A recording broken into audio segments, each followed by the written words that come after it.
Señor, te queremos dar muchas gracias esta mañana por permitirnos reunirnos a la distancia para aprender de tu palabra. Queremos agradecerte, Señor, todas las bendiciones con las que tú diariamente nos bendices.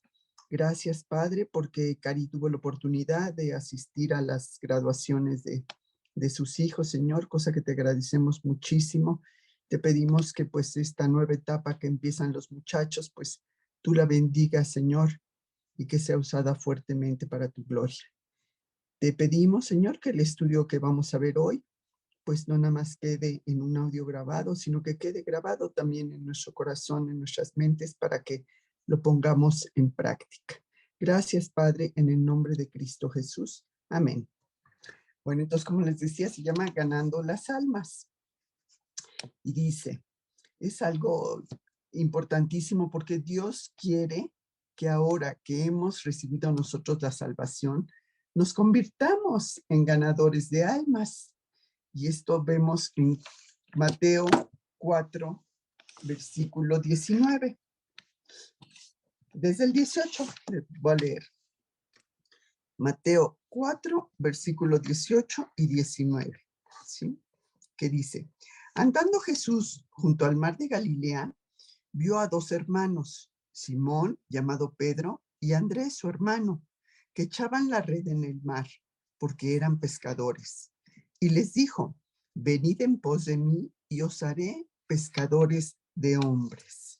¿Sí? Aquí es el inicio de ese ministerio público de Jesús y llama a Simón, Pedro y Andrés y les hace esa llamado a seguirlos, a que Él los va a hacer pescadores de hombres. Y ese pescador de hombres es ayudar a otros a encontrar a Dios. Y así deberíamos también nosotros somos llamados a hacer exactamente lo mismo, ¿sí? Traer almas a Dios. Si Dios te ha dado el gran privilegio de ser usado por Él para predicar a otros a tiempo y a destiempo. Es un privilegio que nosotros hagamos esto de traer a alguien más a conocer a Cristo. Segunda de Timoteo 4:2. Segunda de Timoteo, capítulo 4, versículo 2, que dice, que prediques la palabra, que instes a tiempo y fuera de tiempo, redarguye, reprende, exhorta con toda paciencia y doctrina. Pablo le está encomendando a Timoteo a predicar el evangelio a fin de que la fe cristiana se difundiera. Y nosotros creemos, gracias a que alguien como Timoteo fue fiel a esa misión. Es importante que nosotros difundamos el evangelio. Es una gran responsabilidad que tenemos como creyentes. Debemos estar pues animosos, preparados y sensibles a esas oportunidades que pone Dios para contar a otros las buenas nuevas. Y como dice el versículo, a tiempo y fuera de tiempo, o sea, estar listos para en cualquier situación hacerlo. Hay muchas personas que no conocen a Cristo. Entonces debemos compartir constantemente con quien se nos ponga enfrente, ¿sí? Y muchas veces, como dice también el versículo, redarguye, o sea, hay que hacerles ver esas falsas creencias que ellos tienen de lo que es conocer a Cristo, ¿no? ¿Cómo? Pues con argumentos bíblicos. No le vas a decir lo que tú crees, sino le vamos a mostrar con la Biblia para que vean realmente lo que Dios dice y que tengan esa convicción de pecado y que de alguna manera se den cuenta que necesitan arrepentirse y quieran venir a Cristo. Es una responsabilidad que como creyentes todos tenemos.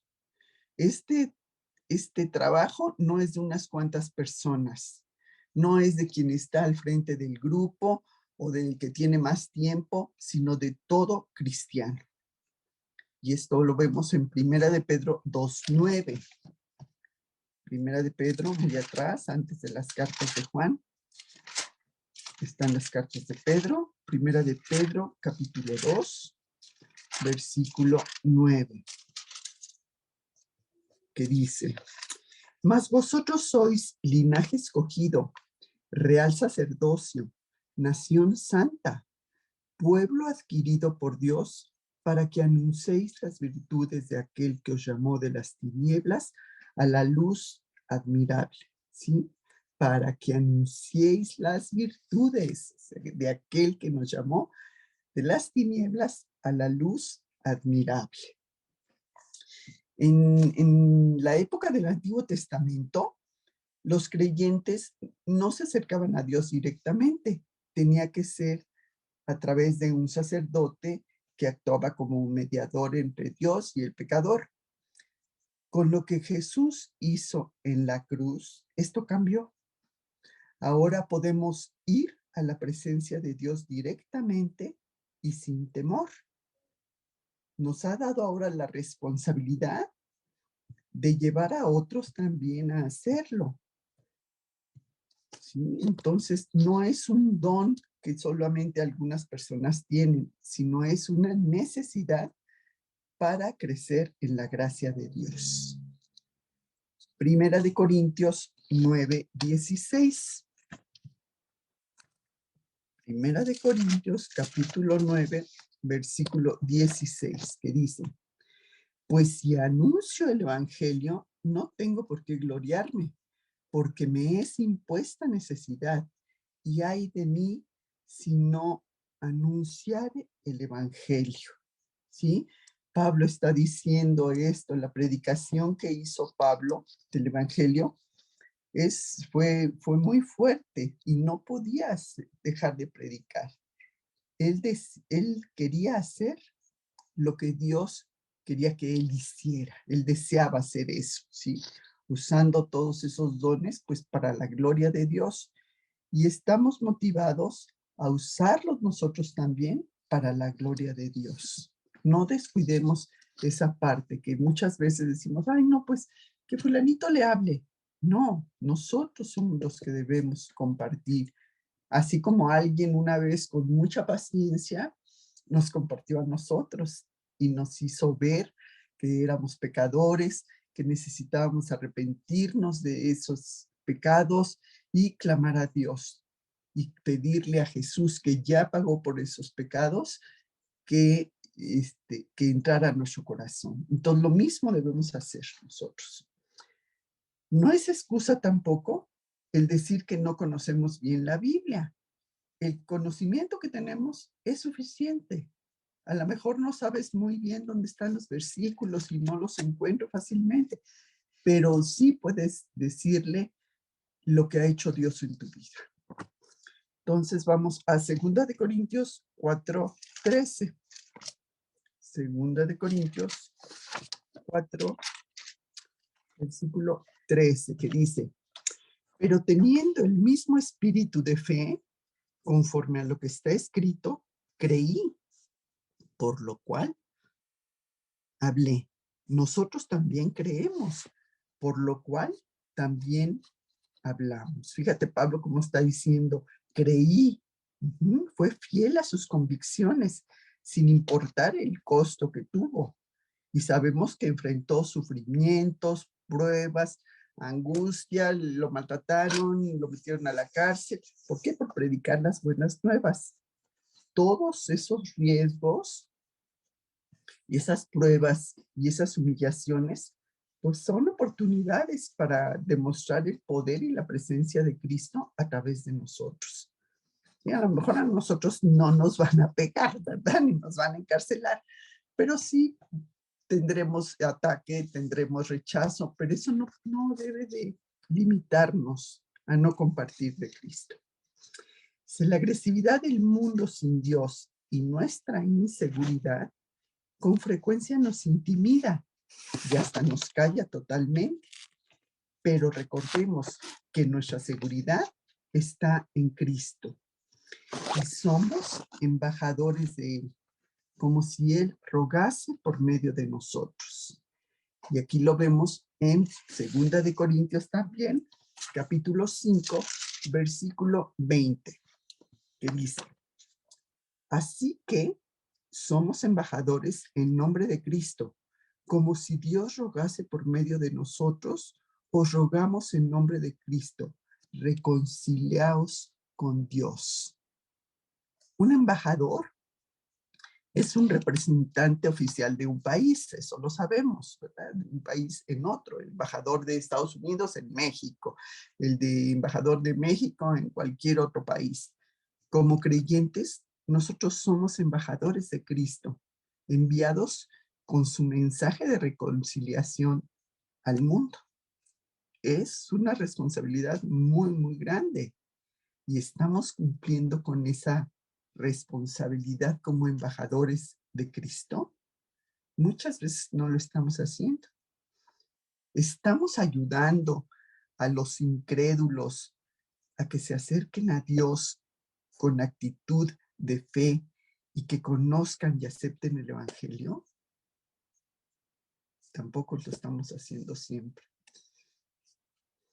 El mundo está engañado por Satanás y nos hace creer dos grandes mentiras. Una es que somos buenos. Entonces, si somos buenos, pues no tenemos problema, ¿verdad? Estamos bien.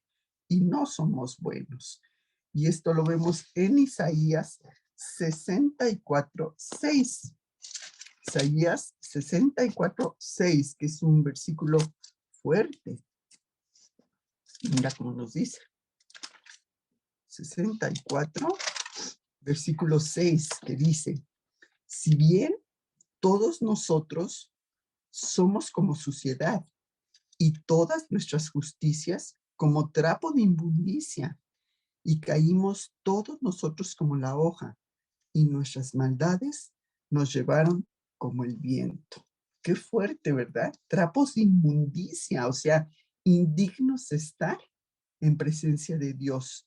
Tenemos esa suciedad espiritual, porque el pecado nos hace impuros y no permite que nos acerquemos a Dios. Y la única esperanza es la fe que tenemos en Jesús, que nos puede limpiar y llevarnos a la presencia de Dios. Entonces, no caigamos en esa mentira que nos enseña el mundo de que todos somos buenos, porque no somos buenos. Y la otra mentira que también nos enseña el mundo es que Dios es bueno y pasará por alto nuestras ofensas.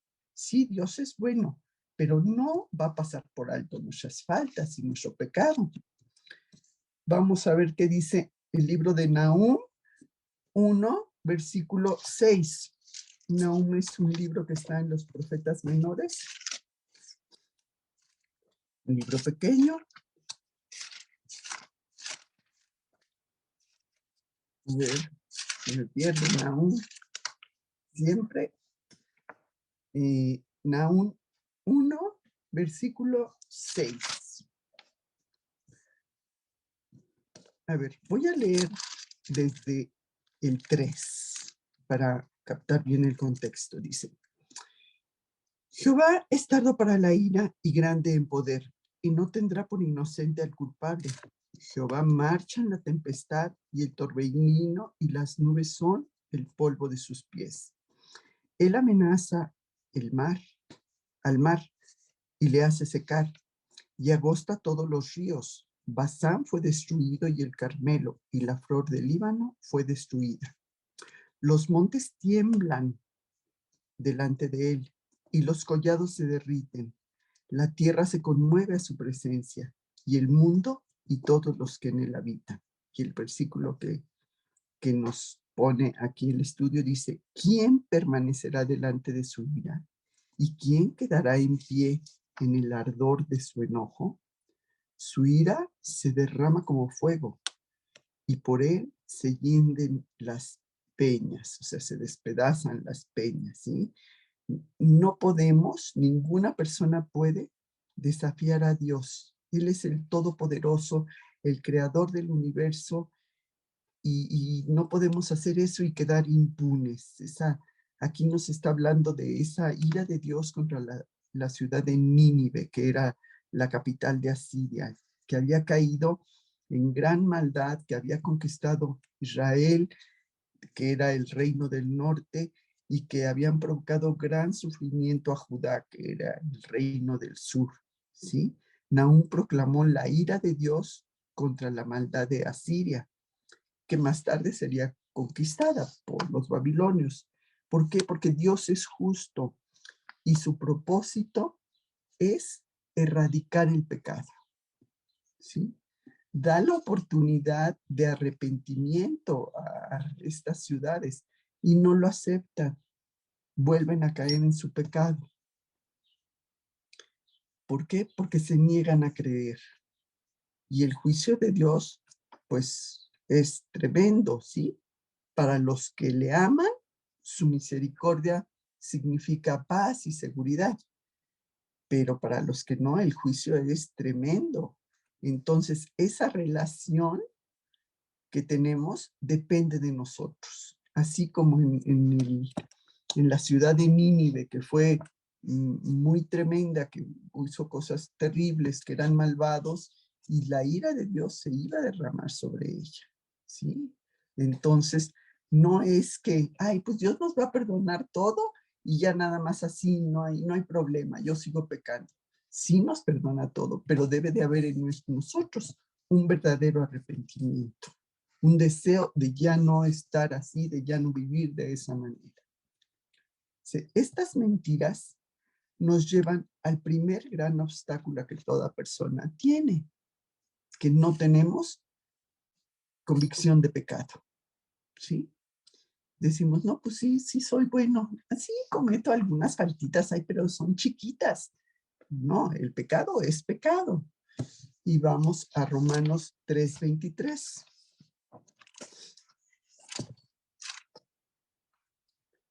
Romanos capítulo 3, versículo 23, que dice, por cuanto todos pecaron y están destituidos de la gloria de Dios.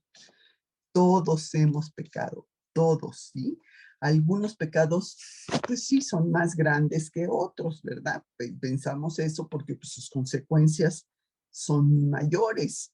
En el pecado del homicidio o del adulterio, pues, sí son pecados muy fuertes, pero eso no significa que nosotros merecemos la vida eterna porque nuestros pecados son chiquitos. Yo no nada más mentí, o yo nada más tuve envidia. Bueno, pues es poquito, entonces ya por eso. No, el pecado es pecado y no tiene tamaños. Es igual de grave todos los pecados, ¿sí? Cualquier pecado nos convierte en pecadores y nos aparta de Dios Santo.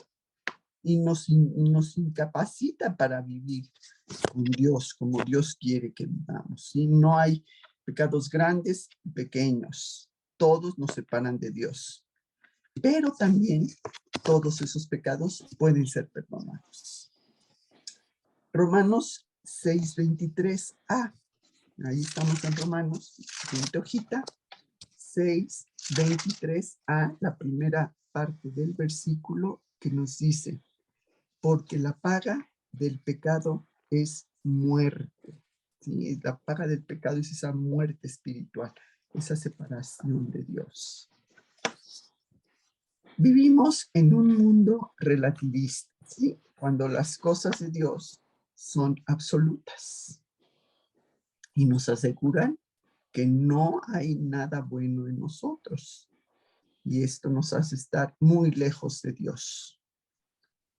Para provocar convicción de pecado, debemos llevar una vida que hable de Cristo. Primera de Pedro, capítulo 1, versículo 16. Primera de Pedro, capítulo 1, versículo 16. Que dice, porque escrito está, sed santos porque yo soy santo. Dios es santo.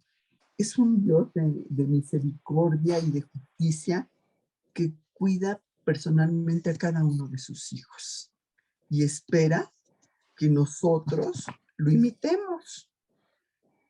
Pedro nos dice que debemos ser como nuestro Padre Celestial, separados para su uso, apartados del pecado y de la influencia del pecado en nuestras vidas. No podemos ser santos por nuestros propios esfuerzos, por lo que Dios nos ha dado el Espíritu Santo a los creyentes para ayudarnos a ser obedientes, y nos da el poder también para poder vencer el pecado. O sea que no tenemos excusa de que, ay, no, es que yo con ese pecado no puedo. Sí, no puedes en tus propias fuerzas, pero en el poder que nos da Dios por medio del Espíritu Santo, sí podemos hacerlo. Y clamando a Dios que nos ayude a vencer ese pecado, sí lo podemos hacer. Para Dios no hay imposibles. Ahora, ¿qué debemos hacer para que los otros se den cuenta de que también son pecadores? Una cosa que debemos hacer es llevar la Biblia con nosotros como una espada desenvainada lista para usarse, ¿sí? Ahora tenemos esas ventajas de que traemos la Biblia hasta en el teléfono celular, que siempre lo cargamos. Entonces ahí podemos mostrarle, no lo que digo yo, lo que dice la Biblia. Vámonos a Hebreos 4:12. Hebreos. Este versículo es precioso, que dice: porque la palabra de Dios es viva y eficaz y más cortante que toda espada de dos filos, y penetra hasta partir el alma y el espíritu, las coyunturas y los tuétanos, y discierne los pensamientos y las intenciones del corazón. ¿Sí? La palabra de Dios no es simplemente una colección de palabras suyas y, ay, sí, qué bonito. Es una palabra viva. Cambia la vida y la manera de actuar en nosotros. Revela lo que realmente somos y lo que no somos, lo que creemos ser nosotros. Ay, no, sí, yo sí soy buena, pero realmente nos enfrenta y nos dice, a ver, mira, esto es lo que dice Dios. No eres tan buena como tú crees, ¿verdad? Penetra la médula de nuestra moral y de nuestra vida espiritual. Llega, como dice el versículo, hasta los tuétanos, disciernen lo que está dentro de nosotros, tanto lo bueno como lo malo. O sea que no solo debemos conformarnos con escucharla y ser nada más oidores de la palabra, sino también debemos permitir que esa palabra vaya moldeando nuestras vidas, vaya cambiándonos de dentro para afuera. Ahora, con respecto a que llevemos la Biblia siempre con nosotros, dice, llévala afuera para que te vean y te pregunten. Sí, es una oportunidad si te ven con la Biblia, ¿verdad? Oye, ¿y qué libro estás leyendo? ¿Qué novela estás leyendo? No, pues es la Biblia. Y ahí aprovechamos esa oportunidad para compartirles lo que dice la palabra. Primera de Pedro 3:15. Otra vez nos vamos a Pedro. Primera de Pedro, capítulo 3, versículo 15, que dice: sino santificad a Dios el Señor en vuestros corazones y estad siempre preparados para presentar defensa con mansedumbre y reverencia ante todo el que os demande razón de la esperanza que hay en vosotros. Fíjate, aquí yo tengo subrayado y con asterisco, siempre preparados para presentar defensa con mansedumbre y reverencia. ¿Sí? No a bibliazos, sino mostrándoles con mucho amor lo que realmente dice la palabra de Dios. Y en vez de temer a que nos hagan burla, pues no, confiemos en Dios como el Señor de todo. Él está controlando todos los acontecimientos, está permitiendo esas situaciones por algo, para algo. Entonces debemos estar siempre listos para dar razón amable y respetuosa cuando se nos pregunte por nuestra fe o nuestro estilo de vida. ¿Estamos realmente preparados para decirle a otros lo que Cristo ha hecho en nuestra vida? ¿Lo hacemos o no lo hacemos? A veces, no, qué pena, es que ahí van a decir que soy una santurrona, o me van a criticar, o me van a atacar, y no lo hacemos. Nos da temor, o no queremos que nos ridiculicen. Entonces, eso está mal, no debemos permitirlo. Estamos capacitados para expresar nuestras creencias con humildad, sí, y prudencia, pero de una manera comprensible para los otros, ¿sí? Y bíblicamente exponerles la salvación. Mira lo que dice la Biblia, ¿sí? Velo, no es lo que estoy diciendo yo, tú lo ves con tus ojos, lo que dice la palabra de Dios. Ahora, debemos estar preparados porque vamos a ser atacados y vamos a ser perseguidos por fanáticos, ¿verdad? Porque a nadie nos gusta que nos digan que somos pecadores. Y si nos van a decir, ay, sí, tú eres una fanática, ¿a poco crees lo que dice ese libro? Vamos a 2 de Timoteo 3:2. 2 de Timoteo 3:2. Capítulo 3, perdón, 2 de Timoteo, capítulo 3, versículo 12. Y también todos los que quieren vivir piadosamente en Cristo Jesús padecerán persecución. Sí, aquí Pablo le está diciendo a Timoteo que quienes obedecen a Dios y viven para Cristo serán perseguidos. Entonces, no nos sorprendamos cuando la gente nos critique o nos ataque o nos haga burla por nuestra fe y forma de vida. No nos sorprendamos. Ya la Biblia nos está diciendo que tendremos ese ataque y esa persecución, pero no nos rindamos. Vivamos como sabemos que debemos vivir, como a Dios le agrada, ¿sí? Dios es al único al que debemos agradar, no a los demás. Si yo estoy bien con Dios, si a los demás no les agrada, que les va a agradar, ¿verdad? Pero no lo van a reconocer. Entonces, hagamos lo que a Dios le agrada. Los creyentes debemos saber que tendremos rechazo, ¿sí? Ante un mundo que finalmente está rechazando a Cristo. Otra cosa que debemos hacer para compartir es hablar de nuestra propia experiencia y de cómo nosotros llegamos al conocimiento de Cristo y cómo muchas veces también antes de llegar a Cristo, a veces lo negamos, ¿no? Y vemos en 1 de Timoteo 1:15, el libro anterior, 1 de Timoteo, capítulo 1, versículo 15, que dice: palabra fiel y digna de ser recibida por todos, que Cristo Jesús vino al mundo para salvar a los pecadores, de los cuales yo soy el primero. ¿Sí? Pablo se sentía el más grande pecador. Jesús vino al mundo para salvar a los pecadores y ningún pecador estamos excluidos de su poder salvador. Jesús no vino únicamente para mostrarnos una vida mejor y desafiarnos a ser buenas personas, sino además para darnos la salvación, para ofrecernos la salvación que nos lleva a la vida eterna. ¿Y has aceptado tú ese ofrecimiento que Jesús te da? ¿O todavía sigues pensándolo? No, pues mejor después. Ahorita voy a arreglar algunas cosas y después vengo a Cristo, ¿no?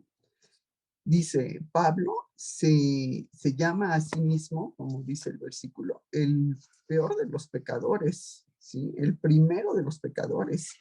Y Pablo fue un gran héroe de la fe, pero él nunca se vio a sí mismo de esta manera, porque se acordaba de cómo era su vida antes de conocer a Cristo. Y así nosotros podemos hacer un recuento de nuestra vida y ver realmente ¿De dónde nos ha sacado Cristo? Ujú. Estos pasos traerán convicción de pecado a las personas, echando a andar el ciclo de conversión, que es rechazo, ataque, curiosidad, admiración y aceptación. Algunos recorren el ciclo en corto tiempo y otros en un largo tiempo. Y así es siempre, ¿sí? Primero te rechazan, después te atacan. Ay, sí, tú, ¿a poco crees que? Y tú muy buena, ¿no? Tú muy santa, te atacan. Luego finalmente les da curiosidad. Dicen, bueno, pues sí, algo le pasa ahora. Mira, antes era tan enojona y era tan grosera. Y ahora pues como que ya no lo es tanto, ¿sí? Les entra esa curiosidad. ¿Qué le habrá pasado? ¿Qué estará haciendo? ¿Qué se estará tomando? ¿No? Después vendrá pues esa especie de admiración por los cambios que Dios ha hecho en tu vida. Y finalmente, la aceptación. Y es una etapa que generalmente todos pasamos por ella, ¿sí? Ese rechazo, ese ataque hacia las personas que nos están hablando de Cristo, esa curiosidad, si vemos algo diferente en ellos, ¿no? Esa admiración que tenemos que reconocer que hay algo que ellos tienen que nosotros no tenemos. Y finalmente llegamos a tener esa aceptación. Y si habiendo hablado de nuestro ejemplo, entonces habla con las personas de los siguientes pasos que tienen que hacer. Uno, mostrarles que son pecadores separados de Dios. Romanos 3, versículo 10 al 12. Romanos 3, versículo 10 al 12. Dice, como está escrito, no hay justo, ni aun uno, no hay quien entienda, no hay quien busque a Dios. Todos se desviaron, a una se hicieron inútiles. No hay quien haga lo bueno, no hay ni siquiera uno, ¿sí? Nadie es inocente, nadie, ¿sí? Cada persona somos valiosos ante los ojos de Dios porque Él nos ha creado a su imagen y a su semejanza y porque Él nos ama, pero no hay ninguno justo.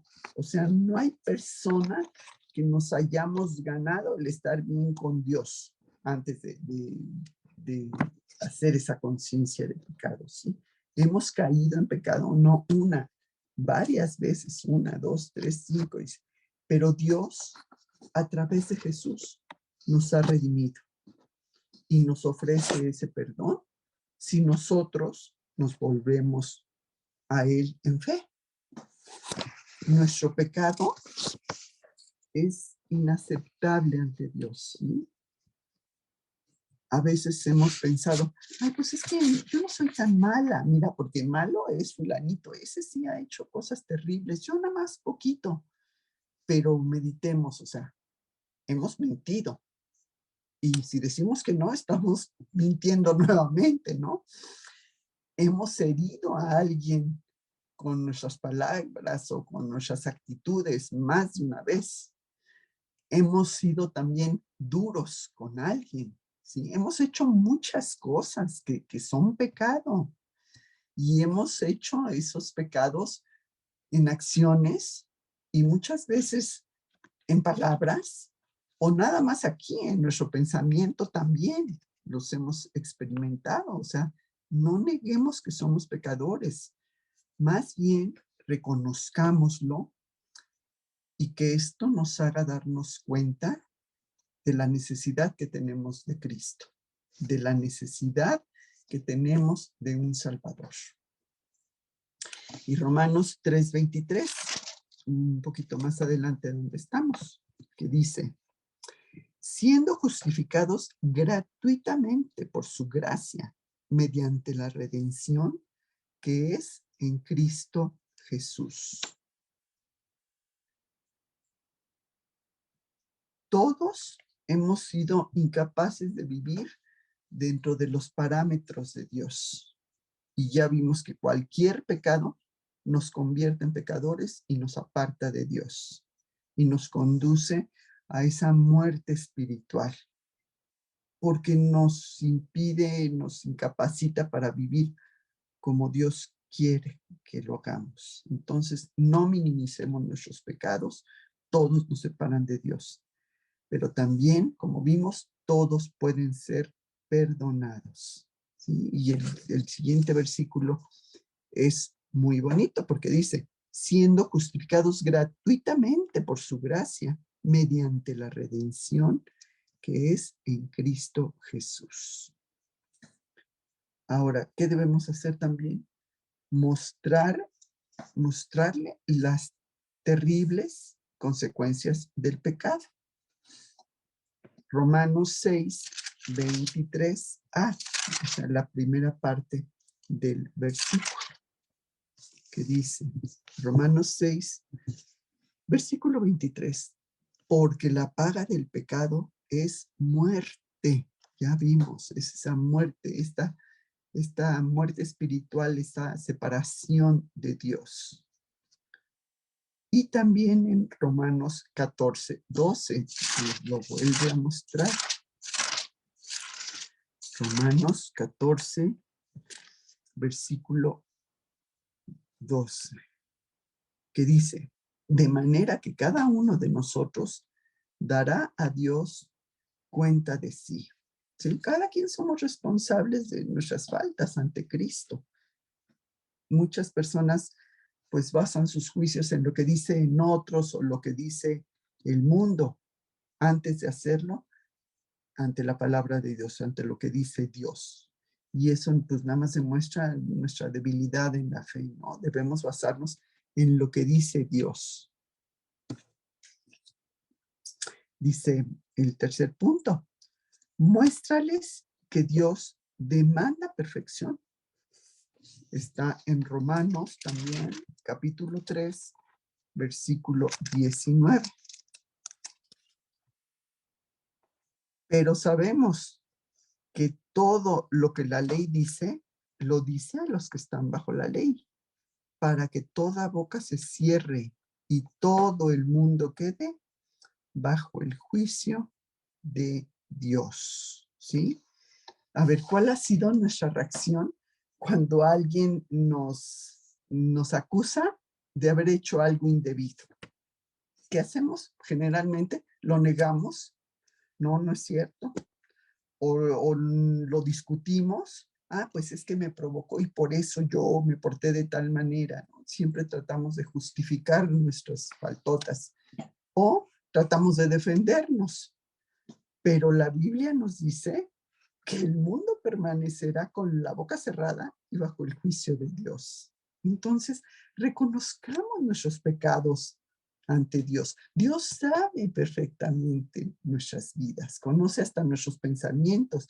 Entonces, no tratemos de ocultarlos o querer como que no pasa nada, todo está bien, yo no he hecho ninguna falta. No, reconócelo, arrepiéntete y pídele perdón a Dios. También mostrarles que no cumplimos con esa perfección que exige Dios y que hay un pago por esas faltas. Hebreos 9:22. Hebreos muy atrás también. Hebreos capítulo 9, versículo 22.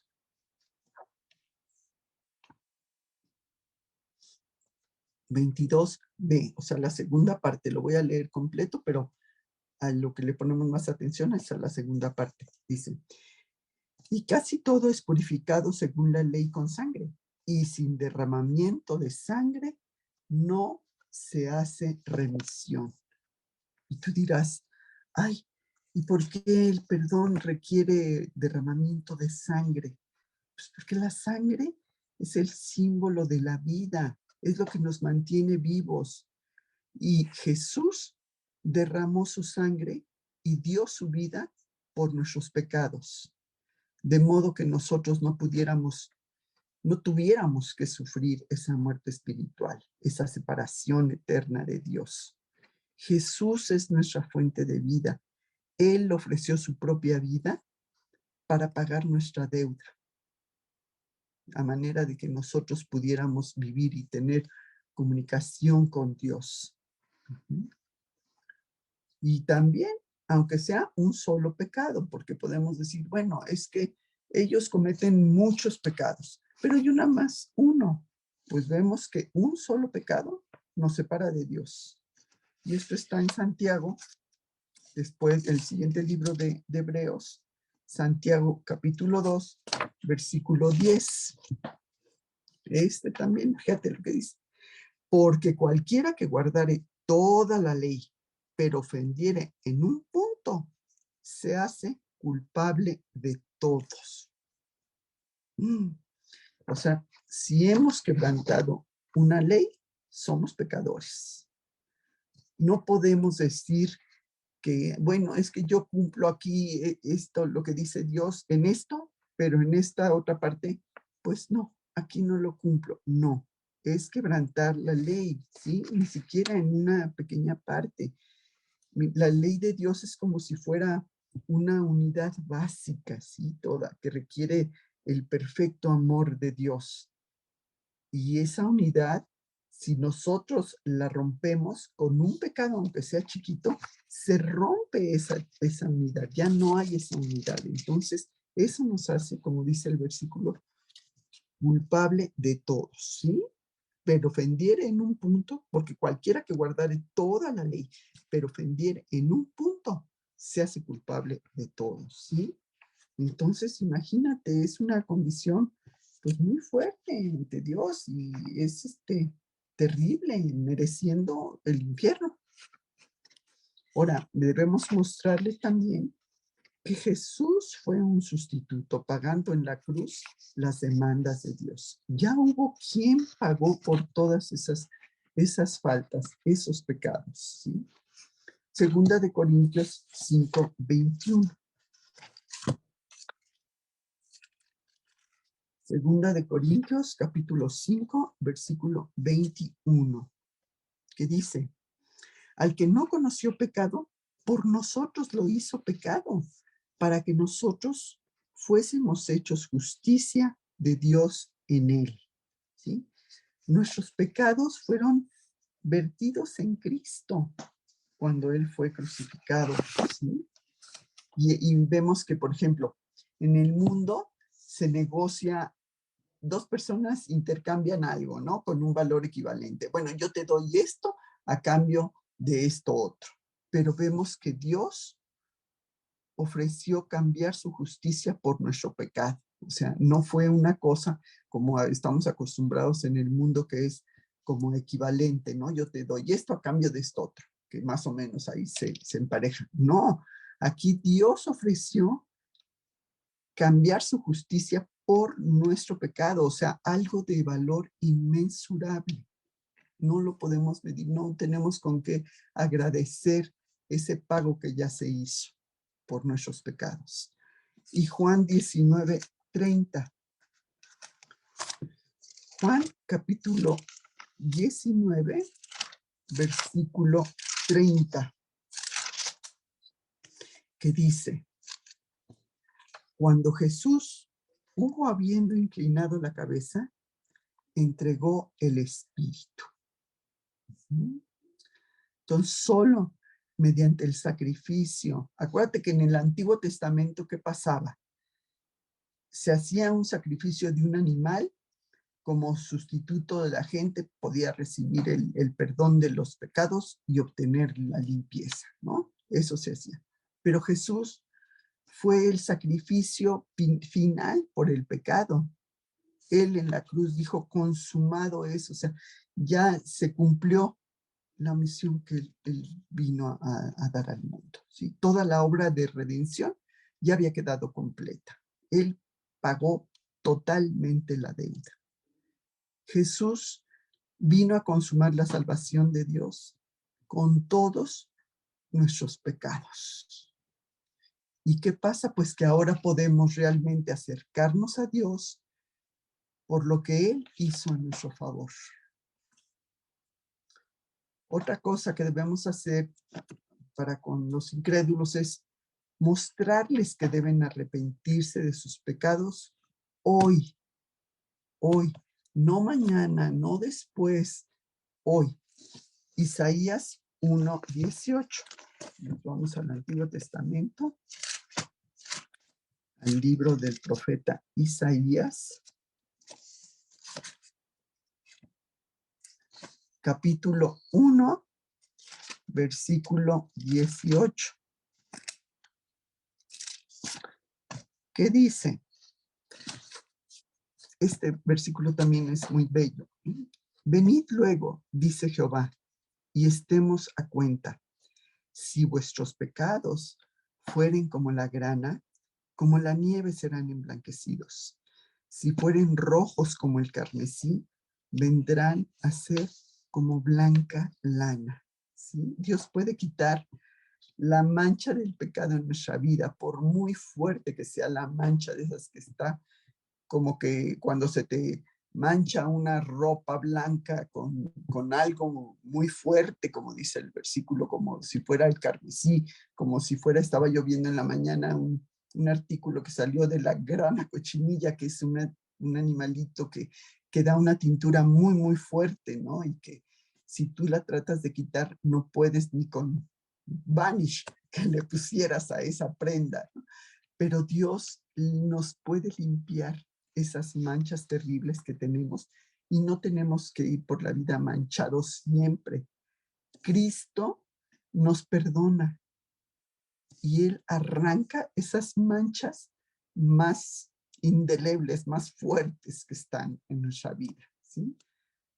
El perdón viene por un arrepentimiento sincero, ¿sí? Acuérdate que arrepentirse no es, ay, pues sí, yo sé que Dios me perdona y al rato lo vuelvo a hacer. No, arrepentirse es cuando sentimos que hemos hecho algo o dejado de hacer algo que malo y que queremos que arrepentirnos es cambiar de opinión totalmente, cambiar esa manera de vivir, o sea, dar la vuelta, ya no quiero ir por aquí, ahora ya voy por donde Dios quiere, ¿no? Un arrepentimiento sincero. Y Él nos quita esas manchas que tenemos en nuestra vida. Y como dice el versículo, si vuestros pecados fueren como la grana, como la nieve serán emblanquecidos. Si fueren rojos como el carmesí, vendrán a ser como blanca lana. Los quita totalmente, nos limpia. Él es el único que nos limpia. Y vamos a ver qué dice Hechos 3:19. Hechos, capítulo 3, versículo 19, que dice, así que arrepentíos y convertíos para que sean borrados vuestros pecados, para que vengan de la presencia del Señor tiempos de refrigerio. ¿Sí? El primer paso que tenemos que dar es confesar ese pecado, arrepentirnos de ese pecado. Y cuando nos arrepentimos, Dios no solo nos promete limpiar nuestros pecados, sino también nos da un descanso espiritual, como dice el versículo, ¿no? Vengan de la presencia del Señor tiempos de refrigerio. ¡Ay, qué rico ese descanso que ahora tenemos al confesar esos pecados! Ahora, otra cosa que debemos hacer es guiarlas a que se apropien del glorioso amor de Dios que Él demostró en la cruz. Y aquí nos vamos a Juan 3:16, que es, bueno, es el versículo central del Evangelio. Juan, capítulo 3, que bueno, ni lo tenemos que buscar, porque lo sabemos, lo memorizamos y lo tenemos presente constantemente. ¿Sí? Juan 3:16. Porque de tal manera amó Dios al mundo que ha dado a su Hijo unigénito para que todo aquel que en él cree no se pierda, mas tenga vida eterna. ¿Sí? Y todo el Evangelio se centra en este versículo, es el versículo principal. ¿Sí? El amor de Dios, aquí vemos, se extiende a todos, porque aquí como está diciendo, porque de tal manera amó Dios al mundo. No está diciendo nada más a algunos, se extiende a todos. Dios pagó con la vida de su Hijo el más alto precio que se puede pagar. Cristo pagó el precio de nuestros pecados y nos ofrece una nueva vida. Cuando predicamos el Evangelio a otros, nuestro amor debe ser como ese amor que tuvo Dios para con nosotros, ¿sí? Y estar dispuestos a renunciar a nuestra comodidad para que otros conozcan ese amor de Dios y lo reciban también en su corazón, ¿sí? No por comodidad, por flojera, por temor al rechazo. No, debemos compartirles a otros para que también ellos sí, tengan ese amor que Dios nos ha dado. Y creer, aquí como dice, porque de tal manera, creo, amó Dios al mundo que ha dado a su Hijo unigénito para que todo aquel que en él cree, y creer no es nada más decir, ay, sí, pues sí creo que Jesús es Dios. Nada. No, significa realmente depositar toda nuestra confianza en que Él es el único que nos puede salvar. Él es el único. Y lo vemos en muchos versículos de la Biblia que así nos lo muestra. Entonces, es únicamente a través de Jesús que podemos llegar al Padre, ¿sí? Es poner a Cristo en todo, enfrente de todos nuestros planes presentes y futuros. Es confiar en su palabra, confiar totalmente, ¿sí? Y depender de Él para que cambie nuestras vidas. Y al decirnos, como dice el versículo al principio, de tal manera amó Dios al mundo, ahí, fíjate, está resaltando pues la intensidad y la grandeza de ese amor de Dios, que a nosotros como seres humanos limitados, ¿verdad? No alcanzamos a entender ese enorme amor de Dios al dar a su Hijo para pagar nuestros pecados y para que nosotros podamos tener acceso al Padre. Nuestra mente humana no alcanza a comprender ese gran amor de Dios. Y Juan 1:12. Juan, capítulo 1, versículo 12. Un bello versículo también. Mas a todos los que le recibieron, a los que creen en su nombre, les dio potestad de ser hechos hijos de Dios. Todos los que aceptamos a Cristo como Señor en nuestras vidas, renacemos espiritualmente y recibimos esa nueva vida que Dios nos da, ¿sí?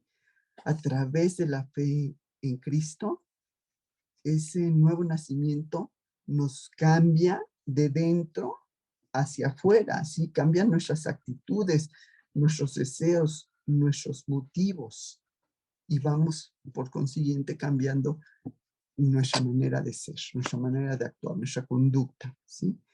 Y otra cosa, pasamos, aquí es precioso, pasamos a ser parte de la familia de Dios, ¿sí? Imagínate qué gran privilegio, ¿sí?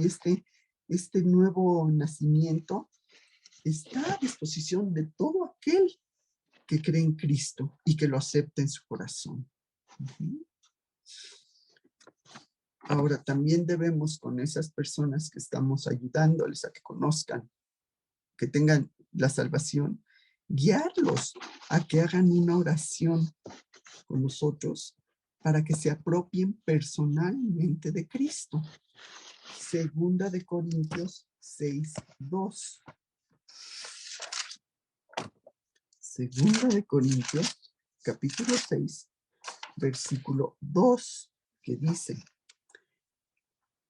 porque dice, en tiempo aceptable te he oído, y en día de salvación te he socorrido. He aquí ahora el tiempo aceptable.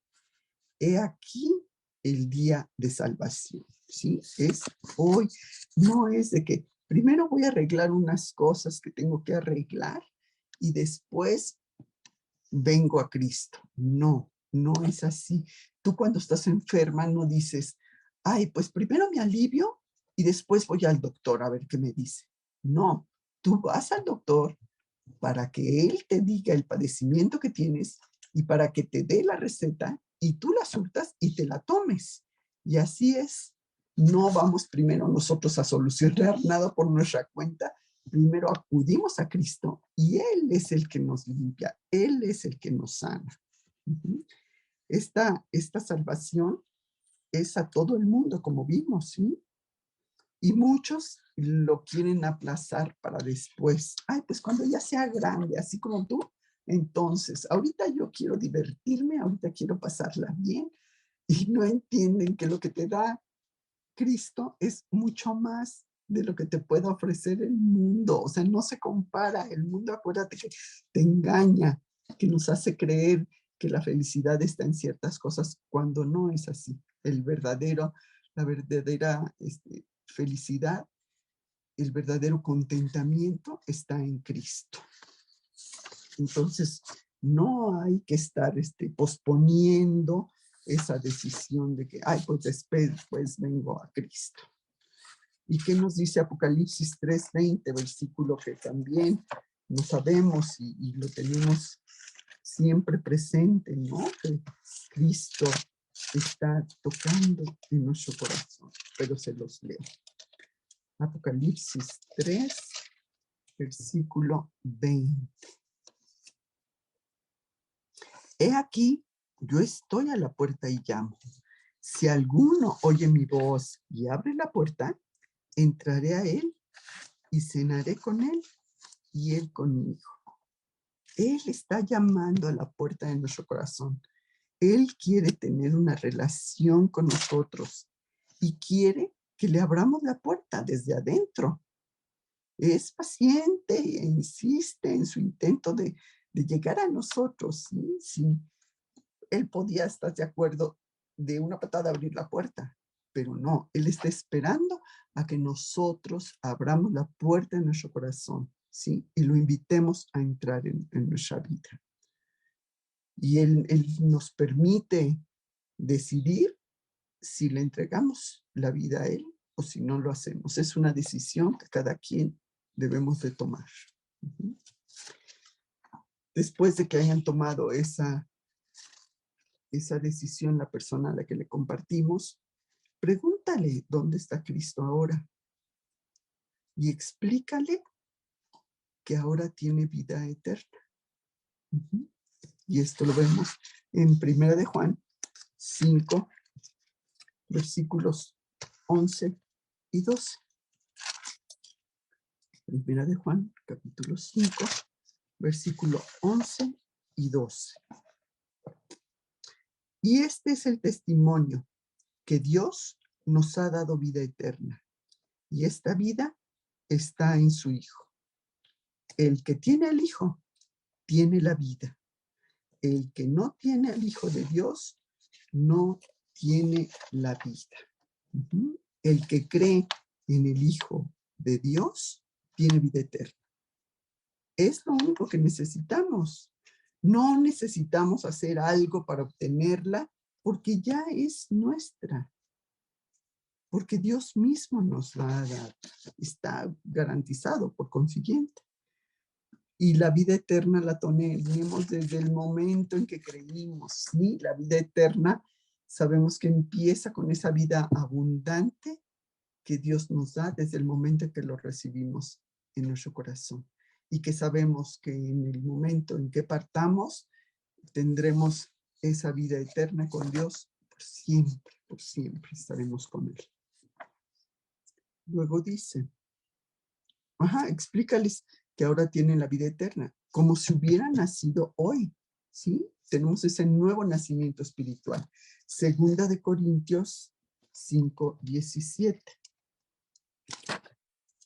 Segunda de Corintios, capítulo 5, versículo 17. De modo que si alguno está en Cristo, nueva criatura es. Las cosas viejas pasaron, he aquí, todas son hechas nuevas. ¿Sí? Los cristianos somos nuevas criaturas desde el interior. El Espíritu Santo nos da esa vida nueva. Somos una nueva creación, viviendo ahora en unión con Cristo, viviendo esa nueva vida con Cristo. ¿Sí? Somos esos bebés espirituales. ¿Y qué tenemos que hacer? Motivarles a que empiecen a leer la Biblia, pues esta es la leche espiritual para el recién nacido. También, bueno, todos los versículos son bellísimos, pero Primera de Pedro 2:2. Hoy escribimos varias veces en las cartas de Pedro. Primera de Pedro 2:2. Desead como niños recién nacidos la leche espiritual no adulterada, para que por ella crezcáis para salvación. ¿Sí? Cuando un bebé nace, no se queda nada más así de que ya nació y ya, ¿verdad? No, necesita alimentarse para ir creciendo, para ir madurando, para crecer sanamente, necesita esa leche física. Nosotros como nuevos bebés espirituales necesitamos esa lechita espiritual y como dice el versículo, ¿sí? Desead como niños recién nacidos la leche espiritual no adulterada para que por ella crezcáis para salvación. Tenemos esa necesidad de la palabra de Dios y entonces tendremos esa nutrición y nos iremos creciendo y madurando en Cristo, ¿sí? Ese apetito espiritual debe de ir aumentando para poder madurar espiritualmente.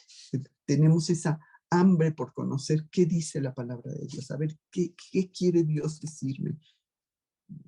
Siento esa necesidad, así como físicamente sentimos hambre, así tenemos también espiritualmente esa hambre por conocer la palabra de Dios, por tener esa lechita espiritual. Ahora, ¿qué tan intenso tenemos ese deseo de ese alimento espiritual? Debemos tener una nutrición adecuada, no podemos quedarnos nada más, es como si a un bebé nada más le dieras una onza de leche, ¿verdad? Ay, pues nada más una onza, yo creo que con eso tiene. Pues podemos leer a lo mejor nada más un capítulo, pero nos vamos a quedar flaquitos espiritualmente. Necesitamos nutrirnos adecuadamente.